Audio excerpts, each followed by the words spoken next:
And we letting everybody know who got a dream. Yo, stay focused. Keep moving forward. It's on the way. Keep that dream alive. If you got a dream, don't look to the left nor the right. Let's go.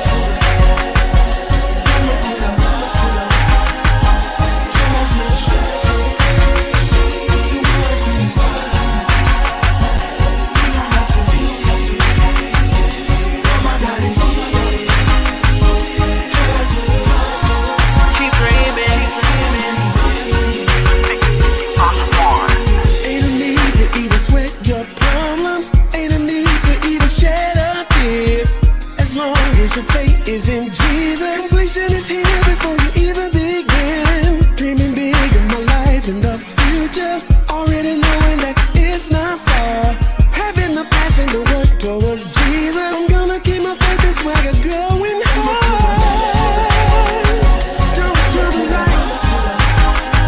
Just look straight. You don't have to fear more.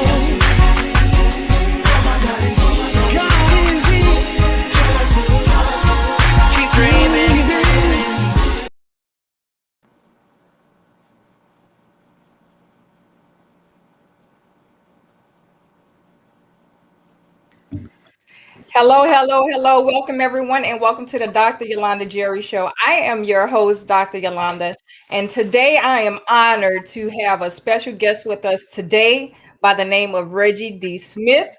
I am so excited. Not only is he someone that I know, but also he has a phenomenal story that is going to change someone's life today. Yes, you heard me. I said change someone's life today. So without further ado, before we get into talking to this phenomenal guy, I'm going to ask that you please share this broadcast, tag someone, as someone needs to hear this powerful story today. So again, I'll give you about 30 seconds or so to do that, and then we'll be right back.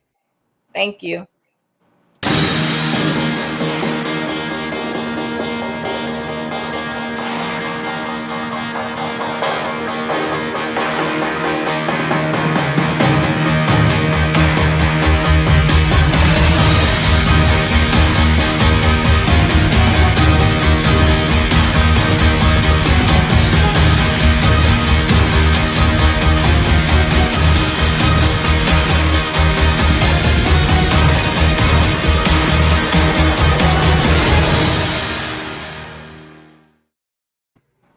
Welcome back, everyone. That was one of our sponsors for today's show. That was Her War 2. So if you're thinking about becoming a published author or being an author published 2-3 times, again, please reach out to Her War 2 on Facebook.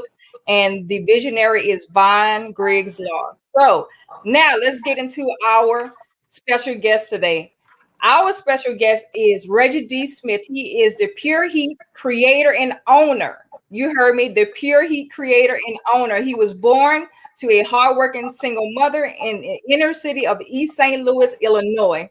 He was an only child and was also raised by his grand and great grandmothers. You heard me, raised by his great and grandmothers. So he also grew up in the inner city, had a few bad decisions, which led him to prison. Now, you all heard the title, you saw the title, From the Jailhouse to the Boardroom, so that's where we'll begin. But during his time in prison, he spent days upon days doing the work necessary to redeem himself from the former path he had chosen. Countless hours could be seen in the library reading books about business management, finance, project management, and so many more about the basics of opening up a business. Upon release, Reggie put his business skills to the test and started a few successful businesses. Reggie took pride in his self-taught culinary skills. Being raised by the third generation, one thing they knew how to do was bring the flavor. You heard me, yes, bring the flavor. Wings being one of his all-time favorite foods, he began creating different sauces during downtime at the restaurant he owned. After batches of trial and error, Pure Heat was born. He had initially thought to mass produce it, but the more family and friends loved and requested it, more, it just made sense. So it's a dream come true to now have Pure Heat available in your local grocery stores. And again, the CEO and founder of Pure Heat is Reggie D. Smith, and we're going to go ahead and bring him on the board right now. How you doing, Mr. Reggie D. Smith? What's going on? Hey, how you doing, Dr. All is Jerry? well. All is well. So look, I'm just gonna go ahead and put it out there. I know some people may know that are watching because we do have some mutual friends that we've been friends with for a long time. So I want to say hello to them. Some of them know you and I from our motorcycle days, right? But we also know that through those years, we've also grown to become some people who are doing great things in this world. So we'll go ahead and get started with talking about, the title is From the Jailhouse to the Boardroom. Before we start talking about, your story about what led you to prison, can you give us a little, background about, I know you grew up in East St. Louis, but give us a little bit of information about your childhood, if that's okay. Well, I'm an only child, born to a teen mother. Actually, my mother was 16 years old when she had me. My grandparents, my grandmother, and my great grandmother, they made her finish school, so they kind of took on the task of raising me. They did an excellent job. I had a nice upbringing, so I kind of scurried off on my own, but I had a pretty nice upbringing, even though I was in the inner city of East St. Louis. My grandmother owned several Chinese restaurants. She was she worked at a hospital. She worked hard. My great grandmother retired by the time I was of walking age, I think. I've never known her to work, always being a housewife. Great grandfather, he was a barber. And my mom, she was hard working, at General Motors all of my life. So, I had a nice upbringing, until I decided to kind of scurry off a little bit adventure. So you're saying you had a great upbringing, but then you Yes. decided to make some other choices that was not choices that you learned from your grandparents and your great grandparents. Not at all. Yeah, I decided to get out there and see what was in the streets. Yeah. So speaking of seeing what's in the streets, it's always something that leads us to wanting to see what was in the streets. So what do you think led you to wanting to see what was in the streets? Watching my friends make fast money. That's a real simple answer. I watched them. The middle school that I went to get home, I had to cut through the projects every day. And cutting through those projects, that's where most of my friends that I went to school lived. And I'm watching them out there every day. I came up in the crack cocaine era, the 80s and 90s, early 90s, late 80s. And crack cocaine had just hit the streets at that time in the inner cities. And I was watching them out there making money, buying starter jackets, buying the dope man Nikes almost every day. And even though I knew I can get that from my mother, it was a lot easier to get it on my own without having to ask, So I just thought I'd, dibble and dab in that a little bit. So it kind of took off from there, starting at probably the age of about 16. Ooh, you said 16, so that is an early age. Oh yeah. So seeing your friends making this fast money, and you, like you said, you didn't want to have to depend on your family to sit there and always have to give you money for the things that you wanted. So you figure you go out there and do what your friends were doing. So why do what your friends was doing instead of saying, hey, I'll maybe go get a job at McDonald's or Burger King? A little bit of peer pressure, a little bit of wanting to fit in, and a little bit of greed. The root of all evil, money. So would you say that being able to get that fast money, how did it make you feel, knowing that you was able to get that money just like that? It was a pretty good feeling. It was always a rush, knowing that I can get out and make a couple of $1,000s in a day, and it went from making a couple of thousand in a day to 10, 20,000 in a day, and it pretty much went from there. New cars, new clothes, traveling when most people were at home. Traveling wasn't popular in the inner cities back in the 80s and 90s, but I was doing it. Vegas, Freaknik, in Atlanta, from East St. Louis, I was doing the things that the early rappers was doing, the early age rappers. I was living the lifestyle they were living in. Right. So caught up with me. Right. So you basically was just trying to keep up with your friends, and the old phrase says trying to keep up with the Joneses or Yep, the yep, everybody else in the street. right. So knowing that fast life has led you, you know, to prison, tell us, what was that moment that got you locked up? What happened? Like, let us. What happened Um, that led you to prison? my initial charge, my first case was a murder. That was my first case. I killed someone back in 1992. I was 19 years old. Didn't go to prison originally for that. There was a lot of circumstances surrounding it, but I was given probation for it because of all the things that was involved with that murder. Um, and at that time, I felt invincible. I stayed in the streets. I felt that I couldn't be touched. I just beat a murder. When most people thought I was gone forever, a long time, I was back out on the streets in 4 days on bond. 2 years later, I received probation. So, I felt invincible. And from that point, I just kept selling drugs until that caught up with me. And eventually I caught a drug case. When I caught a drug case, they revoked my probation for the murder. So now I'm on trial for a murder and drugs. 1996. So it's 4 years after the original charge because I was still on probation. So now I get sentenced for a murder and the drug charge. That's what sent me to prison originally. Yeah. Wow. So murder and a drug charge. Yep. I hope you all listening to this out here that's watching the Dr. Yolanda Jerry show. I mean, you see Veronica McGee says you're brave for sharing that. I commend you.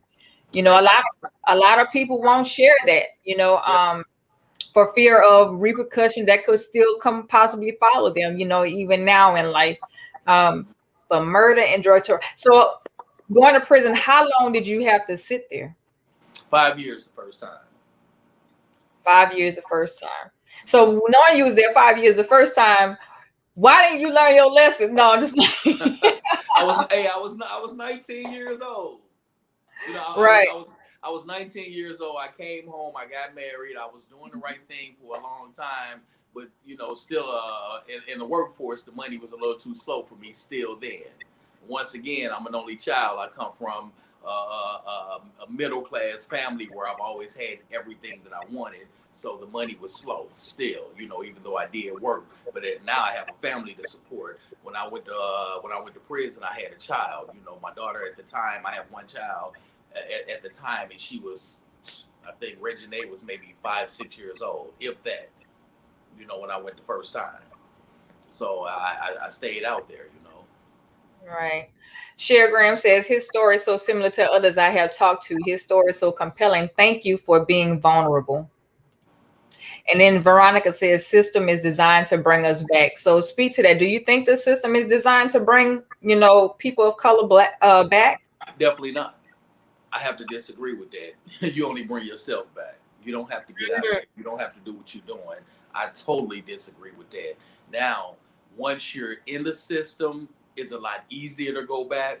You have probation officers, parole officers that aren't the kindest people. They may push a button or two, but I will tell you, after going the first time, I was so scared of going back by some of the things that I witnessed in there. My probation was a breeze.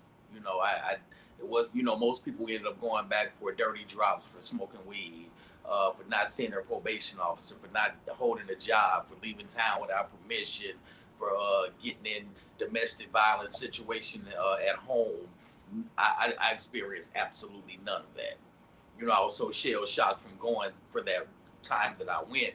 I came home and I went to work every day. I worked at MCI, making I think $3.35 an hour, but I worked 50. Yeah, oh yeah. That was a long time. Yeah, that was a long time ago. That was a long time ago. I worked 50, 60 hours a week, and from there I went straight home, strictly a family man, trying to stay out of those people's way. So if you stay out of their way, they don't give you problems, and when they attempt to give you problems, I hate to say it, but sometimes it's a yes ma'am and no ma'am situation. I tell my son that to this day, both of them actually, I have to let them know for every action there's a reaction. Even though they press buttons, you don't have to react to it, because when you react, you can't win with them. There is absolutely no win. No matter whether they're right or wrong.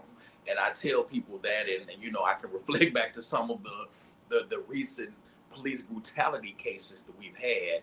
When my son was younger, and a lot of them happened. I hate to say it, but I tell my son all the time, without naming any specific cases and upsetting anybody because of my views on it, but if this person wouldn't have done this, then it probably wouldn't have escalated to the point to where it escalated. Every single police brutality case, whether the police was actually found guilty and some not, and some never charged, the police was probably wrong in the beginning, but the victim, the black male or female, reacted in some type of way that could have been avoided. They was doing something illegal prior to. They resisted, in some type of way. You can't win with these people, so sometimes you just got to sit down and you got to deal with it. There's other ways to deal with it, and one of my famous rap idols always said, "You beat them with the pen." You got to beat them with the pen, because other than that, we'll have no win with these people out here. Right. So the system ain't designed to get us. It's definitely not designed to get us. It's designed to keep us from getting to where we're trying to get to, but only you can get you. Right. Only you can get you. Right. That's my perspective on that. And that's a good perspective. Frank Henderson says his perspective is amazing. Oh, thank you, Pastor. Thank you, Pastor. Cher Graham says he is such a great example of positivity, spoken truth. Thank you.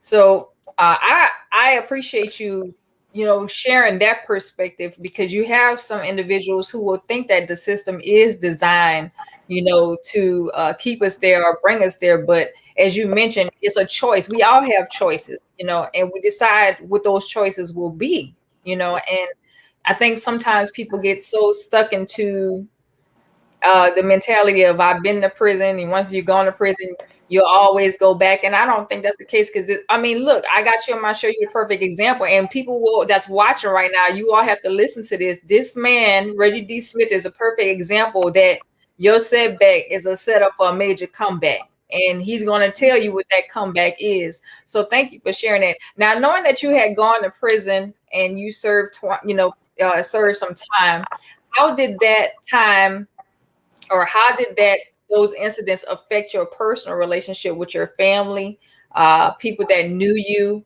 and people that you possibly also worked with? I can hit a couple. I can hit those in different ways. My grandmother, may she rest in peace, she passed January 18th of this year. That was my heart.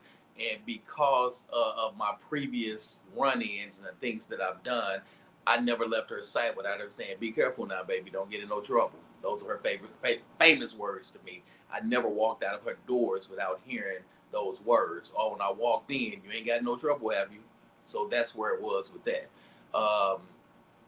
Other family members, they kind of watched me a little closer to make sure they didn't see any of the signs of anything that I was doing before, whether it was drug selling, drug use, gang activity, any of the things that I was into before. Friends, that's when you learn who your real friends were, because when I came home, I had to cut a lot of people off. Those ones that told my family they accepted my cause and they sent money and I went to see them, but actually didn't. The ones that I heard was talking about me instead of to me while I was gone. So I learned who my friends were both times. So I had to shorten that leash both times, which that was a good thing, a positive thing. So your grandmother, she still remained constant, right? The love was still always there. Always. But as you mentioned, you learn who your real friends are when you, and it's true, that's a true statement. You learn who's there for you, who's not there for you when you hit rock bottom. Oh, yeah, you hit hard times, because people, they'll always be by your side, high-fiving you on your way up. But what happens when, something like that happens? You end up in prison, or, you run out of money, or you can't be there for them and ride or die for them all the time because of the things that's going on. So, did that really, knowing that you learn, because sometimes when we find out who our friends really are, it does affect us. So how do you think that affected you, knowing, okay, now I know who my real friends are, especially the ones you thought was riding or dying for you, hard until you ended up in prison. How did that affect Yeah, I mean, it helped me grow. That's one thing that it did. You know, I'd rather lose you now than later in a worse situation. That's the way I look at it. I'm glad you was cut now instead of later, because the situation could have been a lot worse. You could have took me down another path or got me in something a little deeper or turned your back on me at a more critical time, when I needed you more than those, few years that I did. you? All right. Yeah, you definitely learn who there for you and who gonna ride or die for you. That's for sure. So It's always gonna be mama and granny. You know, that's right. And and, those and, are another thing. and in certain cases, it would be a significant other because mine definitely was. Right, right. Yeah, And some and I will say this, truly be grateful for that, because sometimes even people's own family, like you said, whether it's their mother, their grandmother, or their spouse or significant other, they'll turn their back in a heartbeat. yeah, You know, that was another scary situation that I encountered while I was gone the first time. This I hate to say it, but the second time was a cakewalk. I'll discuss the two. The first time was state time in a maximum security prison at the age of 19. The second time was federal time, which is camp. At the age of 40, when I'm much more calm. At the age of 19, going into a maximum security prison. I mean, maximum security where actual movies were filmed. Joliet, Illinois. Yes. Oh, yeah. Google it. Movies were filmed in Joliet, Illinois, at the prison there. I think Prison Break is some other movie. Um, and I was there with death row inmates. Death row is in Stateville. Stateville up in Joliet, Illinois. I'm there with 5 years, and I'm in there with people that's on death row. I'm there with people woo, with consecutive life sentences, and that was kind of an eye opener, and it kind of scared me a little bit. The first guy they put me in a cell with, he had life for killing ooh, a kid. ooh, By mistake, trying to shoot somebody else, shot a kid and killed him. They gave him a life because he was still involved. Still a gang related shooting. Um, Second guy I was in the cell with, he had 70, and 30 to run consecutive for a double homicide and a robbery. And I'm thinking about these guys are my age and they are never coming home. And I also thought about if a confrontation happened, I'm going home in a couple of years. These guys are never coming home. They have absolutely nothing to lose. So I have to carry myself accordingly and walk away from a lot of situations, because if weapons are drawn, weapons are used in that situation, I could have easily turned that 5 years into 50 when they already are never coming home. So that was something else that I had to take into consideration while I was gone. So and listening to you say that, Reggie, that had to be a tough pill to swallow, right? Knowing that you were in a maximum security prison with people who are on death row, didn't have nothing to lose, mhm. you were only in there, like you said, for a short period of time, but you still had to, you still had to maintain your dignity. But here's the question, even to that. How did you, because I know that you get tested. So I want to ask the question. I know you get tested in prison because, they ain't got nothing else to do and they know they're not getting out of jail. So how did you maintain during that time that you were there to stay in the right frame of mind, to not lash out or not fall into the hands of other people who did try you? How did you stay sane? I'm gonna just say that. I didn't. I fed. I was 19 years old. I fed into it, but at the time I was still gang affiliated. So I had people around me to say, hey, even though he's affiliated, even though he has to be a part of, we know that this guy has a future. We know that he's going home, so we're going to protect him as such. So, I didn't, but I did in certain situations when I'm dealing with the opposition and they know that I'm going home soon. I had to walk away from some situations. Wow. I did have to walk away from a couple of situations, but for the most part, man, I was young and wild and right up in the midst of everything. Mm. It was a couple of times where I was in incidents to where I lost my phone privileges, I lost my visiting privileges because I was in there acting a fool too. I was young. I didn't Wow. think about coming. I didn't think about coming home at that time. You know, Wow. I didn't have a business. I didn't have a house. You know, I didn't have a mortgage. I didn't have my daughter was 4 years old, but that wasn't on my mind at the time. You know, I'm Wow. young and buck wild and wild enough. Wow. Yeah, you know, and I would say, because I know some people are wondering how did I end up in a maximum security prison with such short time. Uh, when they do what they call placement while you're in there, they take into consideration your background. So I'm a known drug dealer, a known gang member, and I had a murder. Even though I was in there for the actual drug case, the murder came back on me. So that's on my jacket now. So that's what they're looking at, you know. Yeah, Wow. that's what they're. Not to mention, um, the guy that I killed, his brother was also in a maximum security prison Ooh. that was closer to home, so they had to separate us. Yeah, they had to Wow. separate us. Yeah, yeah, it was So pretty basically, wild back then. you was still, even though you were in prison, you still was fighting for your life, even in prison, until you was able to get out of there. Yeah, in so many ways. But like I said, a lot of it I caused because I was involved when I could Right. have sat down. You know. Yeah. Right. Right.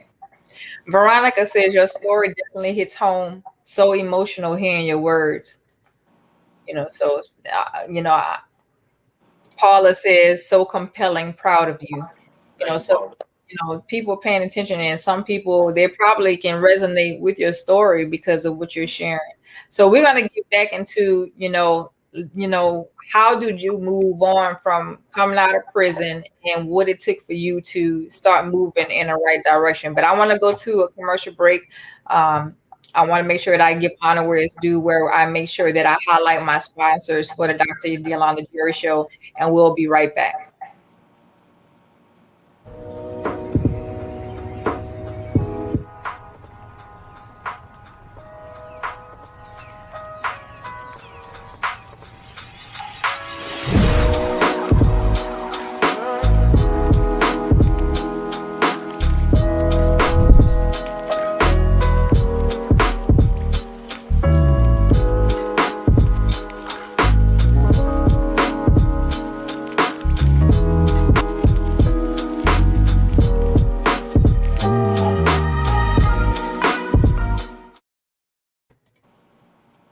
And that was a sponsor, naturally, for me, Shea Butter LLC. The CEO of that company is Paula Favre. She has a special going on this month for all of June. The promo code is hashtag home free, and you can get anything 20% off in her store. Again, the website is www.therealshayqueen.com. The business name is Naturally for Me, and also the CEO is Paula Favre. So let's get back into our conversation, our real conversation, Reggie. So knowing that you've served time in prison twice, once you got out of prison, what was your next move? What was your next move at that point? The first time we're still on the first time, right? Mm-hmm. When I got out of prison the first time, it was about work. I found a niche that I was very good at. I'm a very good talker. All through high school and growing up, I always said that I wanted to be an attorney. So I'm a very good talker, and I tell people all the time, a combination of street knowledge and book knowledge is a mother. I tell people that all the time, and I've always had a combination of the two. Um, when I came home, as I stated, I worked at MCI, which is a collection agency. They used to collect for AT&T bills. And I found that I was very good at collecting bills, convincing people to pay money that they owed. Um, Left MCI and I went to work for a smaller collection agency where I actually managed and I learned the back office of it. And from there, I saw the amount of money that the owner was making. And once again, I'm money motivated. So I went into business at that point. It got to the point to where I didn't want to work for him anymore. Why am I making you all the money when I know I can make this money for myself? So eventually, after a spat with him, I walked out the door. On my way out, I took a collection magazine. I went home, studied that magazine, Went and bought a computer, a printer, a fax machine, and a 5-line phone, and got me a little small office in the back of a warehouse and went to work. I grew my collection agency from that point to a 35-man call center. And from there, that I saw that I was a natural entrepreneur from that point, when I saw that I can run a business and manage people. Okay. So you basically you found your path, being able to find the things that you were capable of doing by looking at the gifts and talents that you had, and taking it and spinning it into entrepreneurship. So that's good. Now, you said the first time, so now what about the second time? Because you went back into prison, right? Yeah, at the age of 40. So uh, I want you to tell us about that, because now look, you all listen, because this is so important. He was in prison once when he was young, but now, he went into entrepreneurship, but as you can see, he was set back again. And this time he went back at the age of 40. So let's talk about that, Reggie. Now I've graduated from the life of street crime to white collar crime. I owned a nightclub. I owned my debt collection agency. I had a nail salon. I would call it playing with paperwork, playing with Uncle Sam, not paying taxes, playing with other fractions of paperwork, because I'm pretty good with the computer. Um, and playing with that paperwork sent the feds my way. That sent the feds my way. And during the course of that, they started dibbling and dabbling into my household's taxes, and they saw indiscrepancies there. So they sent me back again at the age of 40, and during the commission of them looking at these taxes and going through my house, looking through computers and cell phones and anything digital that information could be stored on, they found a gun.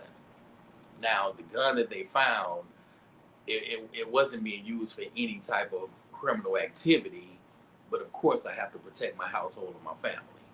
So I kept a firearm in the house for protection of my family inside of the home. I never carried one. I never left the house with one. It was just strictly kept in the house in the case of a home invasion, robbery, burglary, anything of the sort, because I was a pretty popular guy out there. As you knew, I was the president of our motorcycle club. I was well known, around the country, being this really large, one of the largest motorcycle clubs in the world. And I was one of the head guys. You was my secretary at the time. Yeah. Yes, I was. So the status that I held out here at the time, and with that status, I felt that I had to protect my home. And they found a gun in the house in the commission of whatever they was looking for. Now I got a whole nother Fed case, a felon in possession of a firearm. And they sent me back again. This time, it was kind of a cakewalk, but mentally it wasn't. They sentenced me to 15 months, easy time, a year. But 15 months to a person who had several businesses and used to eating lobster and steak every day, riding nice cars and nice motorcycles, that felt like 15 years. Because at that, it's much different than that 19-year-old bid that I did, because I got some stuff out here now. I'm on the inside trying to make sure bills are paid. I'm on the inside with an adult child. A grandmother who I'm fearing every day is still around when I come home after this year, because now she's in her 80s. Wow. So I got something to come home to. So that 15 years put a lot of gray hair on those 15 months put a lot of gray hair on my head that last time. So, wow. But, yeah. I had a plan before I went. I'd always envisioned one of my goals, because of my previous history, is to open up a drug and alcohol rehabilitation center. So that's something that I was working on before I left, along with knowing that there was money in the trucking industry. So I had other things in the process when I left. And those were two of my big things that I had working. So I was trying to get back out to go ahead and, start those other businesses. Right. So even though, Man, okay. So look, during that time, I knew who you was. Yeah, yeah, And it's crazy because yeah. you know I didn't know all this. Of course. That's because I was a smart criminal and everybody didn't know my Yes, business. yes, exactly. So, I thank God for his grace because, sometimes you just never know, you don't know what could happen to the people that you were connected to, with you going through all that. Cause you mentioned I was right there with you when I was your Yeah. secretary, for the motorcycle organization. So, and to know that, man, you playing around with, documents and, numbers and all this other stuff, and it came back to bite you. It's crazy even just hearing it. So it landed you back. And like you said, at the age of 40, it landed you back into prison. And that 15 months seemed like it lasted a lifetime. And that's true. I mean, when you're young, you think you got all these years ahead of you. I can do my time, I can come out. But when you go back in at the age of 40, it's like, okay, I'm almost at the halfway mark of 100 years. Like, what am I going to do with myself? And like you said, you talked about your grandmother. Your grandmother's in her 80s. It's like, what is my grandmother thinking about me? Her grandson has gone back to prison again, and so knowing that you had a plan, I'm thankful to hear that part because sometimes people, when they go to prison, they still don't have a plan for when they get out, or if they get out, I so had knowing a that plan. you was thinking ahead is a Right, good thing. right, right. I had a plan before I went, and when I got in there, some of the people that I met, they kind of enhanced it a little bit because you meet some of your smartest people in prison. Yes. I tell people all the time, your smartest people are in prison, and a lot of these people that people look down on and they call dope fiends, those are some very smart people. Because Right. before they started using drugs, a lot of these people were very intelligent and had careers, Right. in trades. So, being in a federal system, you had a lot of smart people in there, a lot of tech savvy people, a lot of hackers, a lot of business people, a lot of millionaires, I met a lot of people while I was in there, and they kind of tweaked my business interests in a lot of other areas. And I Right. learned a lot. And Three people don't hours. realize you got some people in prison, they are so smart, when it comes to a business mind, but it's always those choices that they make that put them Yep, into prison. You know what I mean? And it's yep, just yep. unfortunate. So, knowing that you have made it out of prison and now you are entrepreneur, serialpreneur, I'm gonna just say that because I've been able, I've known you for many years now, and you've been able to see me grow, I've been able to see you Right, grow. right. Um, what would you say to that person, before we get into talking about your business, what would you say to that person right now who's in prison or who has, who's out there doing these things that you've already done? What would you say to them to encourage them right now at this point, And, to and prevent them from going or to prevent them from going back? well, I mean, it's another way. It's another way. It's money out here. It's legal money, and if you keep pushing and use those evils for good, you can get it because there's a lot of it out here, man. It's a free economy out here. It's free enterprise. Take some of those street mentalities and turn them into a business perspective. I had a guy that asked me.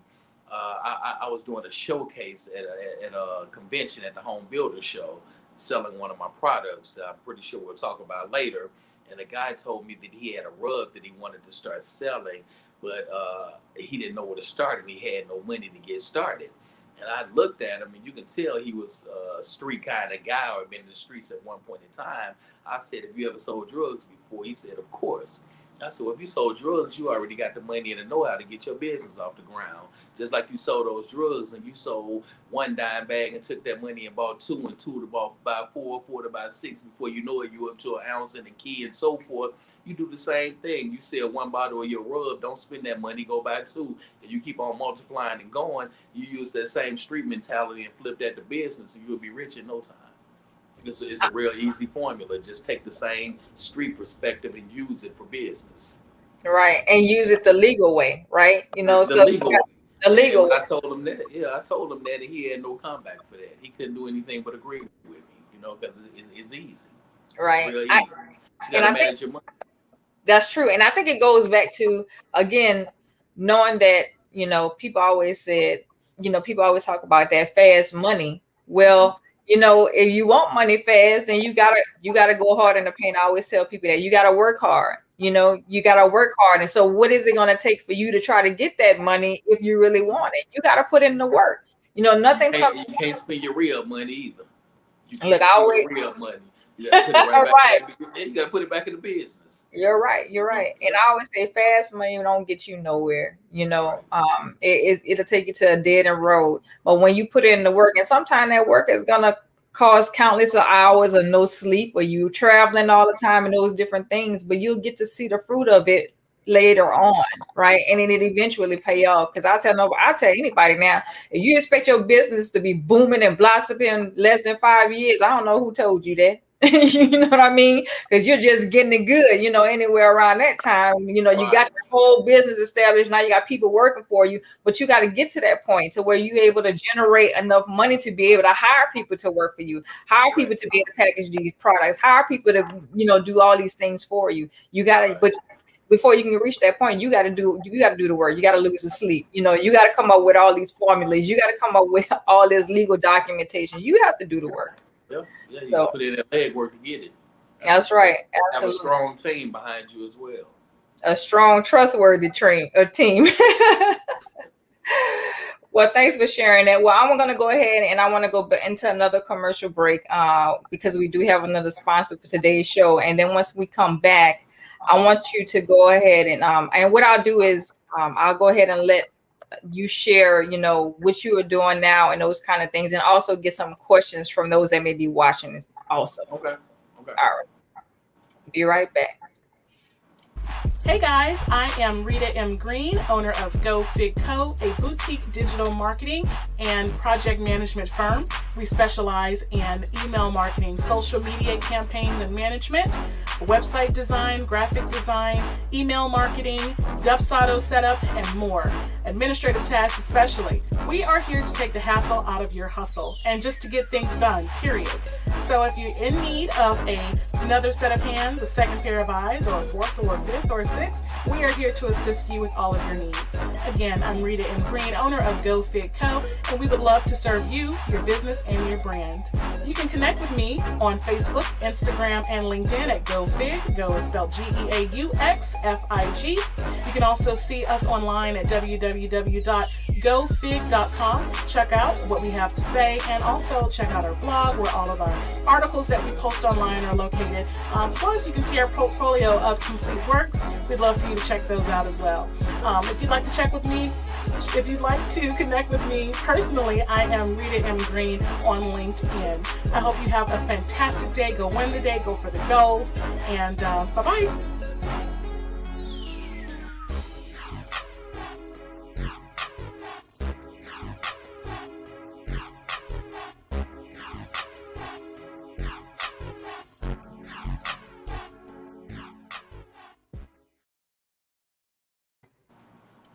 And again, that was another one of today's show sponsors, Go Fig Co. Their website is www.gofig.com, and the CEO is Rita Green. So those of you that are watching, if you're just tuning in with us, we are talking to Reggie D. Smith, and we're talking about from the jailhouse to the boardroom. He is someone who has been to the jailhouse, but now he's out there doing great things as a serialpreneur. And so now we're going to get into the great things that he's doing. And also, if anyone has any questions, you can drop them down into the chat, and we'll be sure to try to answer as many questions as we can before the show ends. So, Reggie, let's talk about the things that you are doing now. Because look, you've been to prison twice. You know, been in there and upset some people, hurt some people. You know, you've had to also recover from that. You know, you had to have a plan. So, knowing that you had a plan coming out the second time, what did that plan lead you to? What are you doing now? What are things that you're doing in your community? You know, what businesses do you have, and anything else that you want us to know?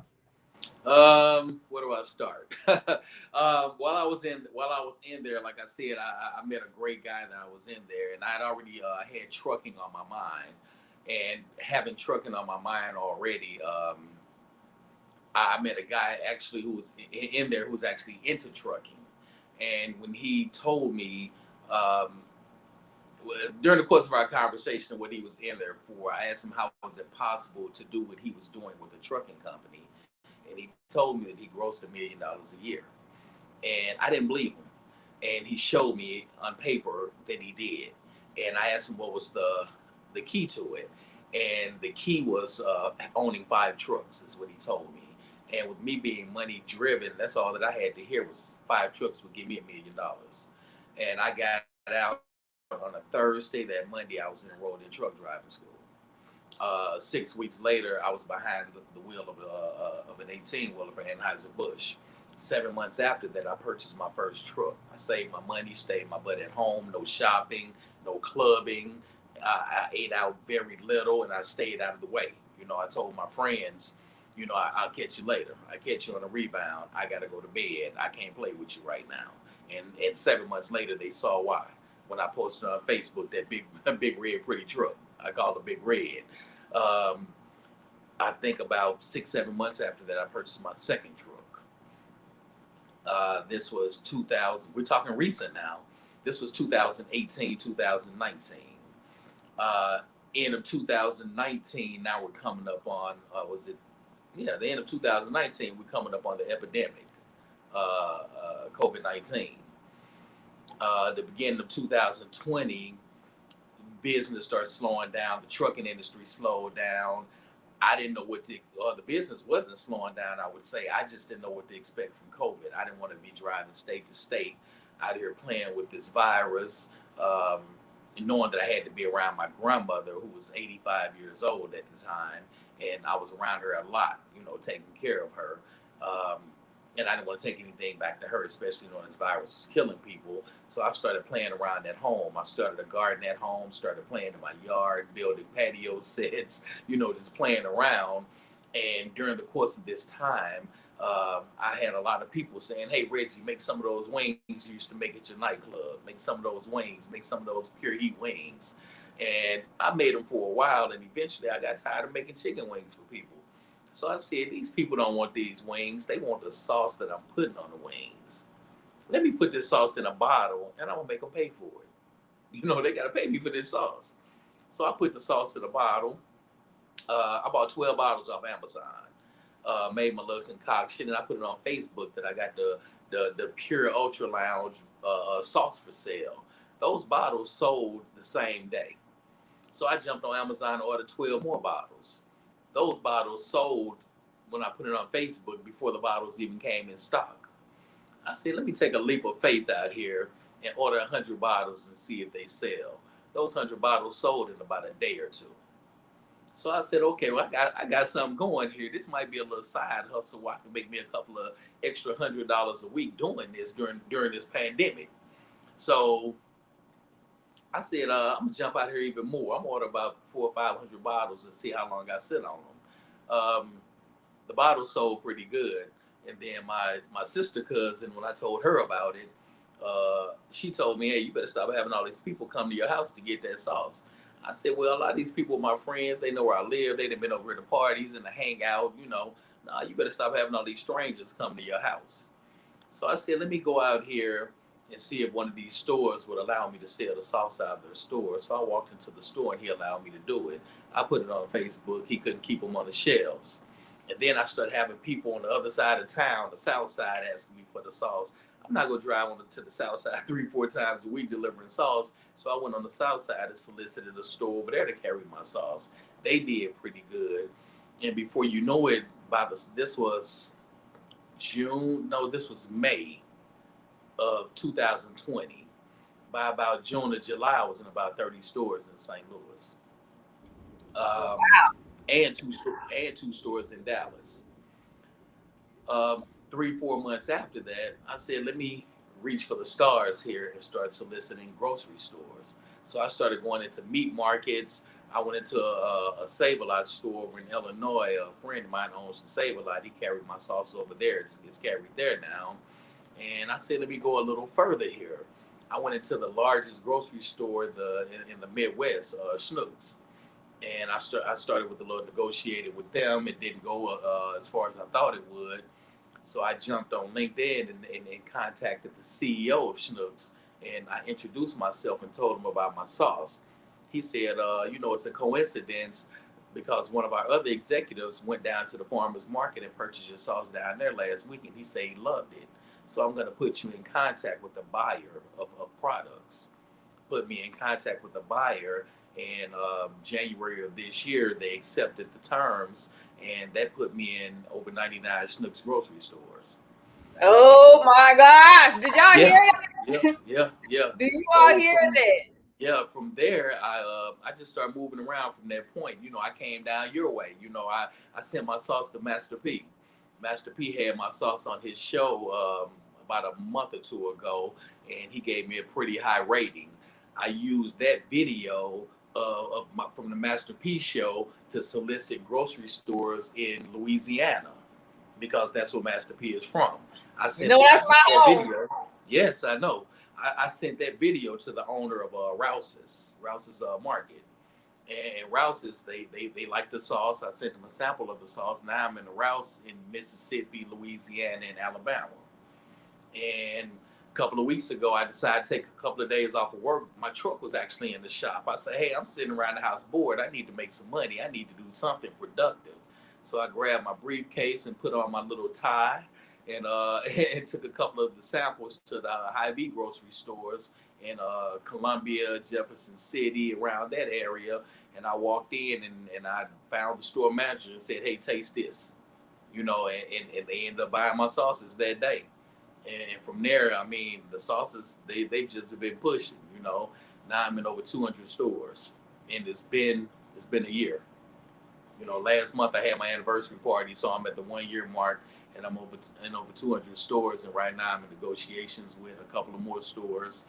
I'm in a store in Las Vegas as of the day before yesterday. They're waiting on their shipment. I'm just pushing these sauces around the country. And during the pandemic, I bought a food truck, something else to play with to sell the wings out of. So every now and then I'll take the food truck out and play. That's a third stream of income is what I call it. And last week it was a couple of weeks ago. My sister lives in Miami. Miami is that's my happy place. A couple of weeks ago, I was playing online and say, hey, I'm getting ready to buy me a condo in Miami. I never thought it was really going to happen. And I just filled out an application for a condo, and the guy said, hey, when you want to send your down payment in, you've been accepted for this condo. I said, okay, now I got a place to stay when I go in. I'm going to Airbnb it out. So, I got another business. I got an Airbnb business. And the caviar is a yacht we got there in Miami as well. So we rent the yacht out with the condo, that I just spent the last 5 days in Miami furnishing a condo. So that's income number 5 right there. And I'm working on a drug and alcohol rehabilitation center right now. I'm doing my recovery house. I think that's much needed in our community, because regardless of what people say about get the guns off the street and the gangs and this, everything is rooted around these drugs out here. Yes. Some way the drugs are the foundation of a lot of these crimes that are happening.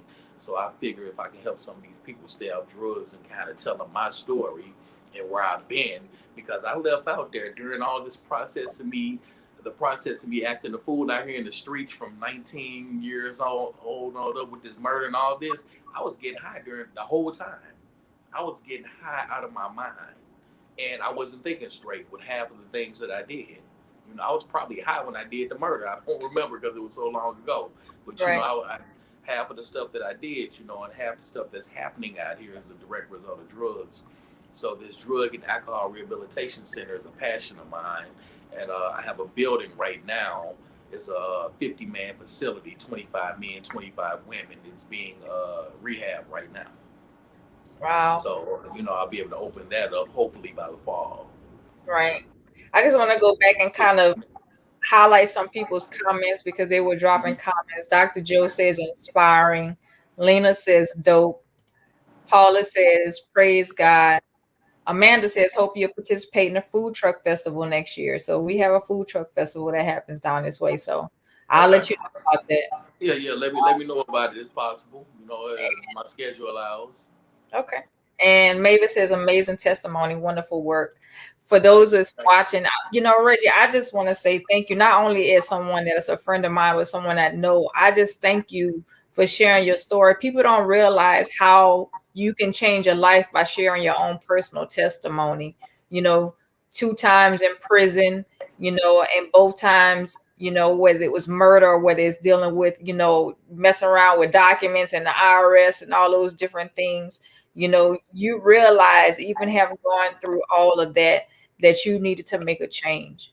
Oh yeah, And oh yeah. and you did make that change. There's life after that type of trauma, because that's what I call it. It's trauma. You went through prison. It's trauma. It was You know, traumatizing, when I think back on it, yeah. and, And and, so, and I do a lot of peak performance speaking right now as well. I speak to the youth. I've spoken with the yeah, youth at a couple of the middle schools here. I've spoken at Job Corps here. I did a motivational speaking event that I plan to take around the country. It's called the Recipe and the Fruit. right. Good. I just did that. I did an event back in April with some of the hottest motivational speakers around, and I was the keynote speaker for that particular event. And I'm trying to get on this Power Up event in North Carolina. Yes, come on through here, Reggie. Oh yeah. I'm trying to get on that North Carolina event. Yes. Peak performance speaking is what I do. Motivational speaking, serial entrepreneur, and I tell them from the Jailhouse to the CEO, it's not hard to get there. And I got the blueprint.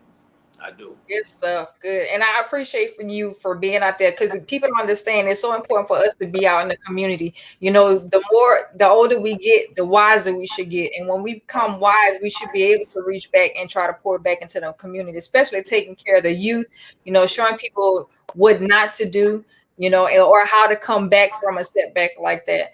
And I know we're getting down on our time for the show, but I did have a couple of questions in here, if it's okay. Sure. We might go a little bit over. And I want you to be able to answer these questions for these individuals who have dropped comments.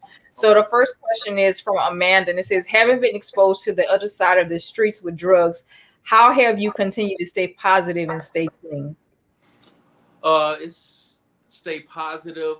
Like I said, I don't want to blow my money. That's one thing, and I know that path that it would take me down. And it's hard sometimes. Sometimes when they say with that drug use is about people, places, and things. And sometimes I find myself in positions or predicaments where it's that temptation is there, but then I have to think about where I've been and where I've come and what I got to lose now compared to what I've had before. And starting over isn't an option right now. Being broke isn't an option right now.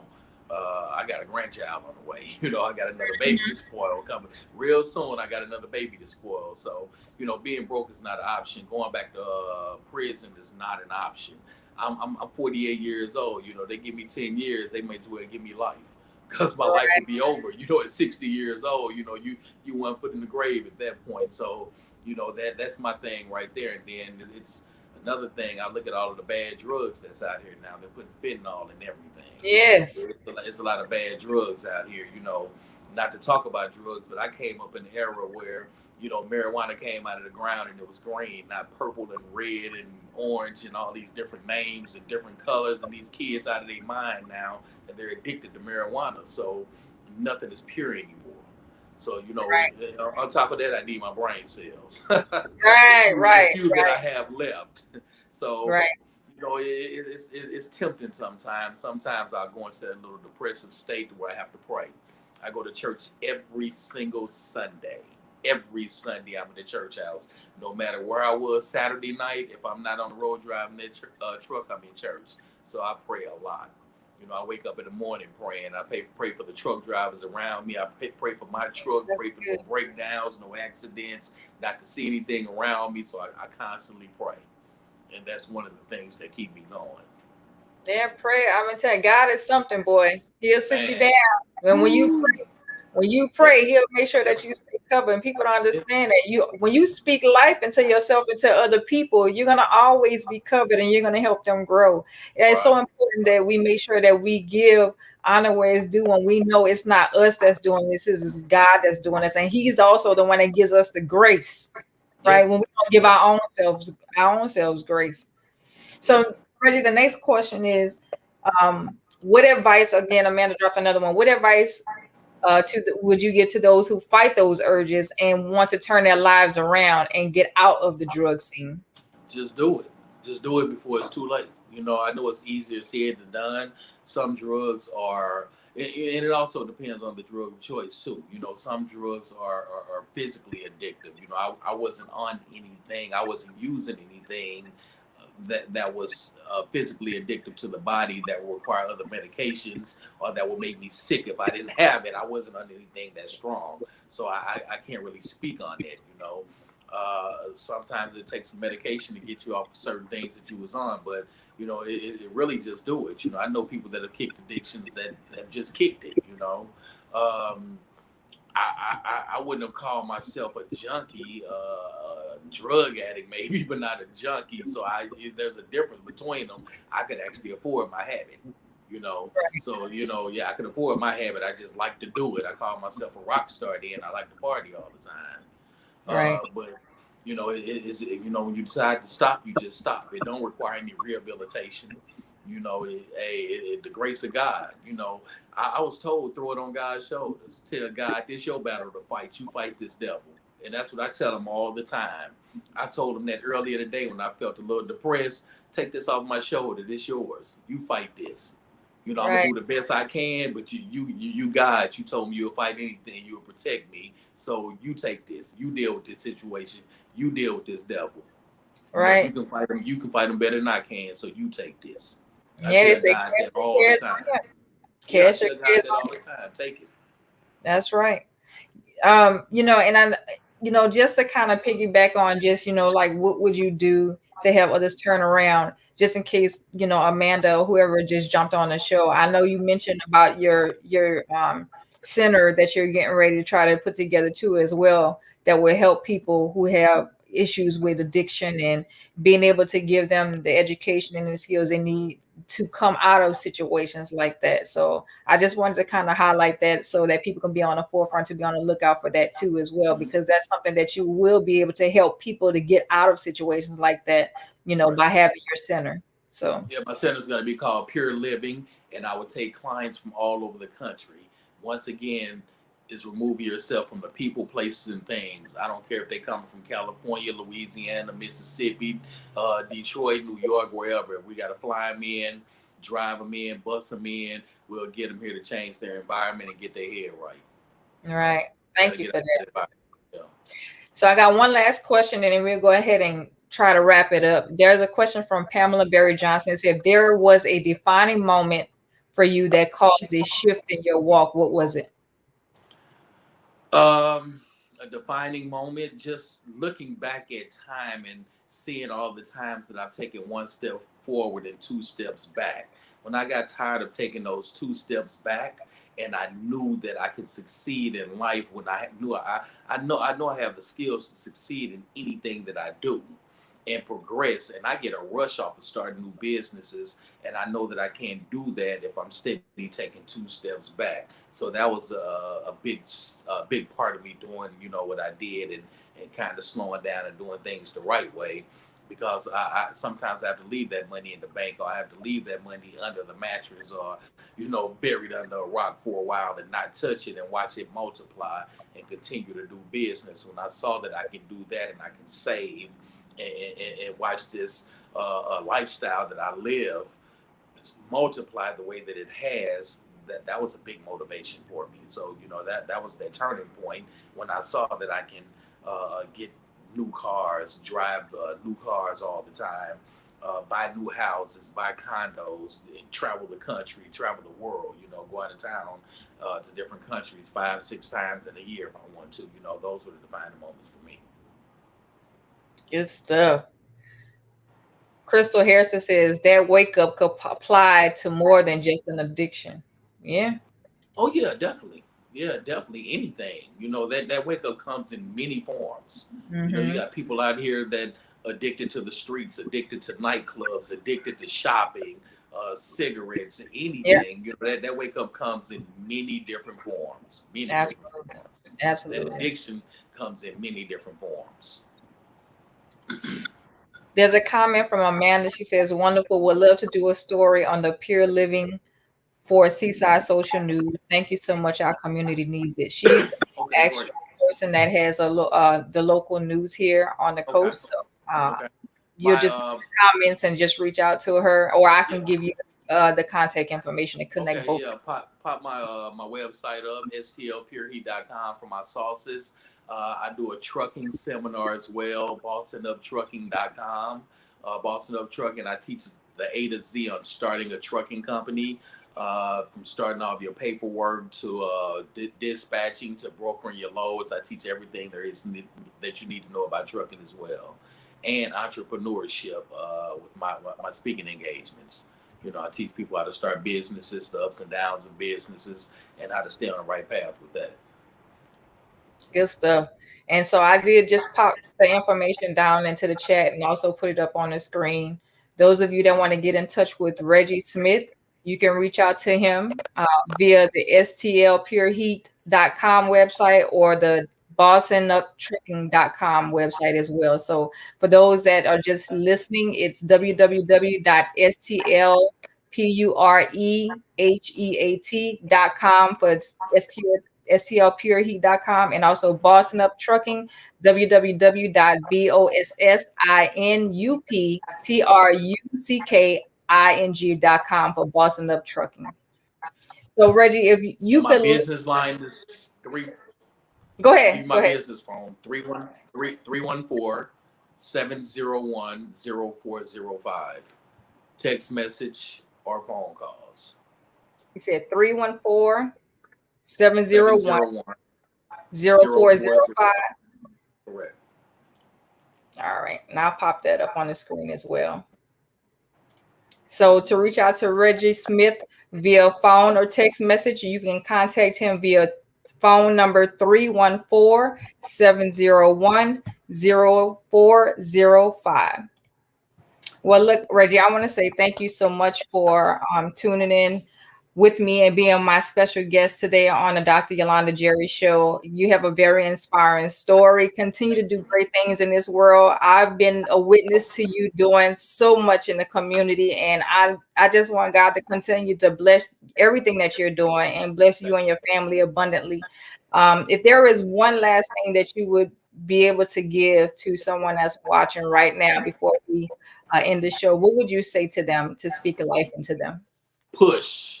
Pray until something happens. I always say that. I always end everything that I do with that statement. Pray until something happens, because it will happen in your life. Amen. Y'all heard it right from Mr. Reggie D. Smith. He said, push, pray until something happens, because something will happen. So thanks again for tuning in. Everyone, thanks you for sharing and watching the broadcast. If you're just tuning in, go back and watch the replay on the Dr. Yolanda Jerry Show. We air every Thursday at 7 p.m. Central Standard Time, 8 p.m. Eastern Standard Time. If you would love to be a guest on my show, you can reach out to me at my website, IamYolandaJerry.com, or you can reach out to me and message me on the Dr. Yolanda Jerry Show Facebook page, and we'll be sure to reach out to you and give you the information to be a guest on our show. So thanks again, Reggie. Hang out here for a second, and thanks everyone for tuning in, and we hope to see you again next Thursday. Be blessed.